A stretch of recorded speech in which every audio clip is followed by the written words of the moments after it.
So sa susunod po na pagtalakay ko, bibigyan ko po ng kasagutan yung question kapatid na Nao. So sa ngayon po, hindi po muna magbibigay sapagkat ito po ay maghanap po tayo ng sample. Po yun ay isang general reference po ng Kamarian. Kasi ang Kamarian po na scribal error is letter droppings, word changing, transposition of words, omission or addition of words, paragraphs and sentence. So marami po yun. Yung po yung mga klase, yung binigay po natin na sample, na ibigay po natin na direct letter dropping, yun po ay pangkaraniwang error po sa Greek manuscript.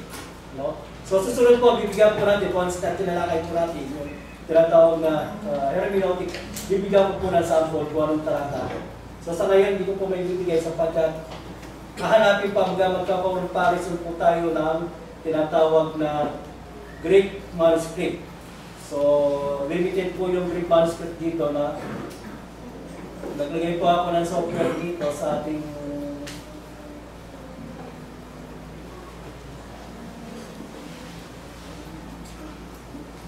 yan po, naglagay po ako ng Bible software po dito.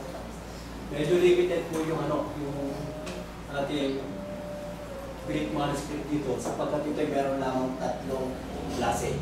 Meron lamang po yung tatlong klase. West Porter Hall.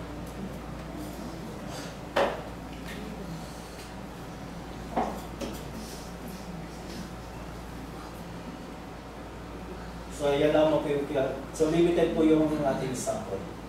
Okay? Susunod po, bibigyan po natin ng kasagutan yung question ni kapatid Lanao. Okay? So, meron po tayo, napakarami pong sample po na. So, meron pa po ibang katanungan? Yes po. During that time po ba, walang nagdo-double check? Di ba katulad natin sa atin ngayon, yung mga author, na bago i-release yung mga books na talagang editor, kumbaga may QC, kumbaga. So, nung panahon po nila, yung mga scribe po, wala pa po silang sistema ng tinatawag na correction, ng tinatawag na pattern kung paano, standard ng pag-correct. Wala pa po sila noon. So yun po, later developed na lamang po, nung pumasok po yung tinatawag na Byzantine time, that is yung panahon po ng around 500 to 800 hanggang 900 BC, AD. So doon nagkaroon po na tinatawag na standardization ng pag-city. Pero kung nung panahon po na, kagaya po yung tinatawag na Codex Sinaiticus, ito po ay napakaraming error. Napakaraming error. Mostly spelling. Yun nga, yung binigay natin kung sample.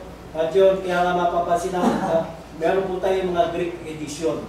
No? Kaya yan po, halimbawa rito.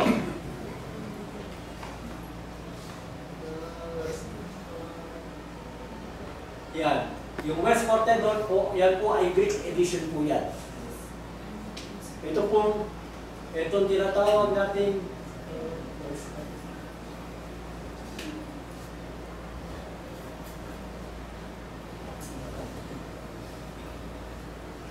ito ay Kintersport. Yan po ay isang Greek edition.